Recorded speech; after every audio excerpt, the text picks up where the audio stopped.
Hey everyone, this is Ashna Parveen, currently second year MBBS student at IGGMC in Nagpur. How are you? So welcome to a new vlog of my 30 days challenge. Here is the day 25 and today is Sunday. So I decided to go to my cousin क्योंकि वो अभी आई हुई है achiever batch में, Elon Kota में वो पढ़ रही है एंड नीट की प्रिपरेशन कर रही है वो।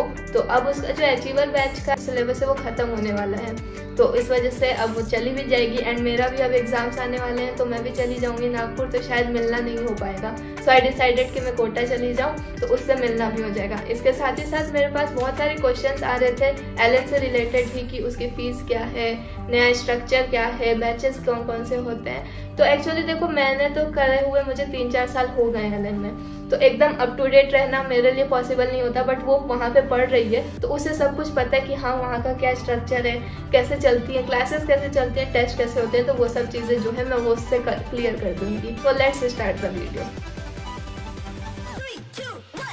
तो सुबह उठने के बाद सबसे पहले मैं रेडी हो गई एंड अपना जो ब्रेकफास्ट करने के बाद 12 बजे के बाद मैं निकल गई कोटा के लिए। लैंडमार्क सिटी के सामने मैं उतरी, वहां से मैं अकेले ही गई थी क्योंकि उससे ही मिलना था। एंड ऐसा था कि वो कोटा में कभी घूमी भी नहीं थी बाहर, क्योंकि अपने प्रिपरेशन वाले जो स्टूडेंट्स रहते हैं वो ज्यादा बाहर नहीं जा पाते हैं। तो मैंने सोचा क्यों ना उसको, और उसे राजस्थानी थाली सबसे ज्यादा, उसे राजस्थानी फूड जो होता है ऑथेंटिक वो ट्राई करना था, तो उससे भी मुझे ट्राई करवाना था। एंड वहां से मैं बाईपास कर रही थी एलन के बिल्डिंग के सामने से, फिर उसके हॉस्टल में पहुंची, वहां से उसे पिक किया एंड हम लोग चले गए वहां पे थोड़ा सा लैंडमार्क में घूमने के लिए। तो सबसे पहली चीज जो क्वेश्चन मेरे पास आते हैं कि एलन में बैचेस कौन कौन से होते हैं, तो 4 टाइप्स के बैचेस होते हैं आपके।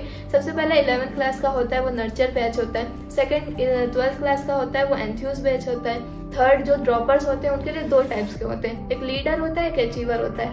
बोला जैसा जाता है कि जिन्होंने पहले से कर रखा है उसे अचीवर में जाना चाहिए और जो बिल्कुल फ्रेश हैं तो उन्हें लीडर में जाना चाहिए, बट मेरे हिसाब से इतना ज़्यादा कोई डिफरेंस नहीं होता है। अचीवर बैच ज़्यादा बेटर होता है पढ़ने के लिए, क्योंकि जब मेरी कजिन गई तब मुझे पता चला, वो मुझे बताती है कि टीचर्स ज़्यादा एक्सपीरियंस्ड इसमें होते हैं, ज़्यादा टेस्ट इनके होते हैं एंड मॉड्यूल्स भी इनके जो होते हैं वो अच्छे होते हैं। एंड देन उसके बाद पूछा जाता है कि फीस स्ट्रक्चर क्या है, तो फीस स्ट्रक्चर अप्रोक्सीमेटली मैं नीट का बता रही हूँ ये सब।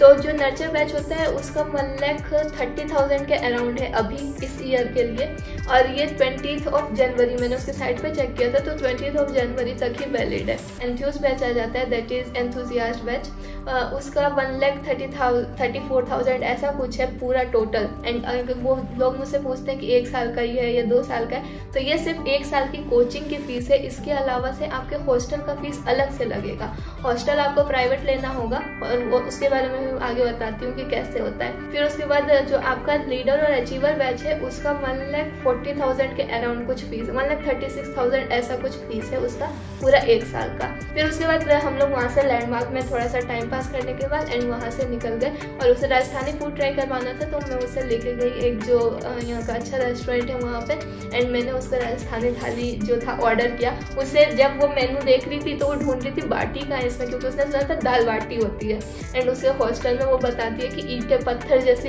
बिल्कुल बाटियां बनती है। तो मैंने कहा ऐसा नहीं होता है, बहुत ही अच्छी होती है दाल बाटी, तो मैं तुझे ऑथेंटिक खिलाती हूँ। कि बाफला और बाटी 2 चीजें होती हैं, वो सेम ही होती है, बट बाफला जो होता है थोड़ा बॉयल करके बनाया जाता है एंड वो बहुत सॉफ्ट होता है। तो फिर वो थाली मैंने उसके लिए मंगाई एंड देन उसे बोला कि ट्राई कर, एंड उसे तुम्हारे सिलीगुड़ी में मिलती है ऐसी चीजें?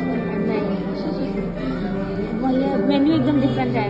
वहाँ पे क्या क्या मिलता है? वहाँ पे नाम भी इतना डिफरेंट होता है। वहाँ पे मोमो, टाइपो, थुप्पा, अलग अलग फाले। Very excited. राजस्थानी थाली ट्राई करो। ये लो बाफला इधर। आई होप वर्थ होगा मेरा इतना वेट करना।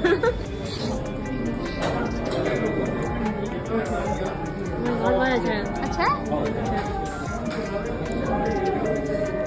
Very different. हॉस्टल से बहुत ज्यादा अच्छा है।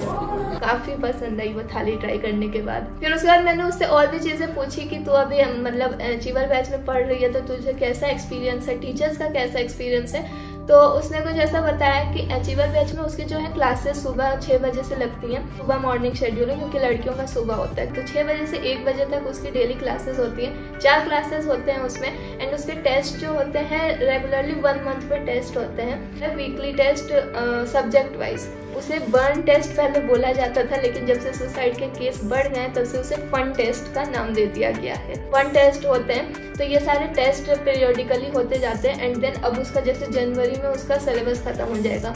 अचीवर बैच जो ड्रॉपर्स हैं उनके लिए मैं मेनली बता रही हूँ कि जो उनका उसने फर्स्ट फेज में लिया था अप्रैल में एडमिशन, जब वो अप्रैल में आई थी तब भी मैंने बनाया था जब उसका एडमिशन प्रोसेस हुआ था, तो वो अप्रैल में आई थी। एंड अब जो जनवरी 30 जनवरी तक शायद उसका सिलेबस कंप्लीट हो जाएगा।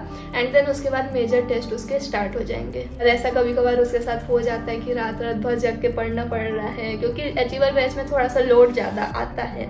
एक टाइम पे लोड बहुत ज़्यादा आता है, टीचर्स बहुत फास्ट पढ़ाते हैं। बीच में उसके साथ भी ऐसा हुआ था कि बहुत ज़्यादा सिलेबस तेज जा रहा था। वो मुझसे कहती थी कि आज आपको पता है इतना तेज जा रहा है दीदी ये वो, तो मैं कहती थी बस थोड़ा सा तुम इतना करो कि अपना जो डेली है उसे कवर करते हुए चलो एंड आगे अच्छा होगा। एंड अब वो सब सेटल हो गया है उसका। हॉस्टल के बारे में लोग पूछते हैं कि सिर्फ 1,30,000 में क्या पूरा हो जाएगा, तो पूरा नहीं होता है, वो सिर्फ आपकी फीस जाती है।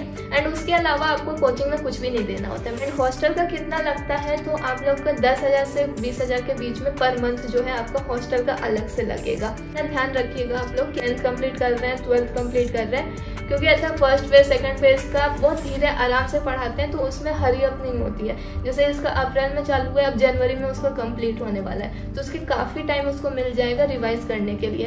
तो ऐसा आप लोग भी ध्यान रखिएगा अगर आप लोग एडमिशन लेना चाहते हैं तो। लैंडमार्क सिटी के बारे में बताऊं तो उसके बारे का माहौल वहाँ का जो उसने मुझे बताया कि ऐसा है कि ये सब कुछ आपके ऊपर डिपेंड करता है। आप अगर हॉस्टल में रह रहे हो तो कोई भी आपको डिस्टर्ब करने कुछ नहीं आएगा, आप बस अपने काम से काम रखो, तो कोई भी दिक्कत नहीं होती है वहाँ पे सेफ्टी से रिलेटेड या कुछ भी, जो कि गर्ल्स देखते हैं। मुझसे बिल्डिंग से रिलेटेड बहुत ज़्यादा पूछा जाता है, तो आप लोग जब कोटा में आएंगे ना तो यहाँ पर 20 बिल्डिंग के अराउंड होगी पूरे नीट और जेके मिला के एलन के। उसमें ऐसा कोई डिफरेंस नहीं होता, क्योंकि जब मैं भी एडमिशन लेने गई थी ना तब मुझे भी ये डाउट था। तो मैंने वहाँ के जो टीचर्स थे उनसे पूछा, तो उन्होंने कहा कि ऐसा कुछ नहीं होता है, जो टीचर्स होते हैं वो शफल होते रहते हैं हर बिल्डिंग में। फिर बहुत अच्छे से हम लोगों ने अपना पूरा डे जो था स्पेंड किया। एंड शाम को मुझे रिटर्न होना था, तो फिर मैं उसे लैंडमार्क सिटी में छोड़ के एंड देन फिर रिटर्न हो गई।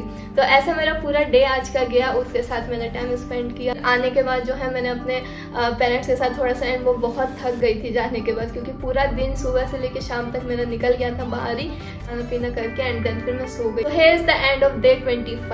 I hope you like the video, and इसमें जो भी इन्फॉर्मेशन आपको एलन से रिलेटेड चाहिए होगी आपको मिल गई होगी। अगर आपको ये वीडियो अच्छा लगा हो तो इसे लाइक कीजिए, शेयर कीजिए। एंड अगर कोई भी आपको डाउट्स हैं एलन से रिलेटेड या कुछ भी पूछने, तो आप मुझसे कमेंट सेक्शन में पूछ सकते हैं या मेरे इंस्टाग्राम पर मैसेज करके मुझसे पूछ सकते हैं। Subscribe to the channel for more such videos. Thank you so much.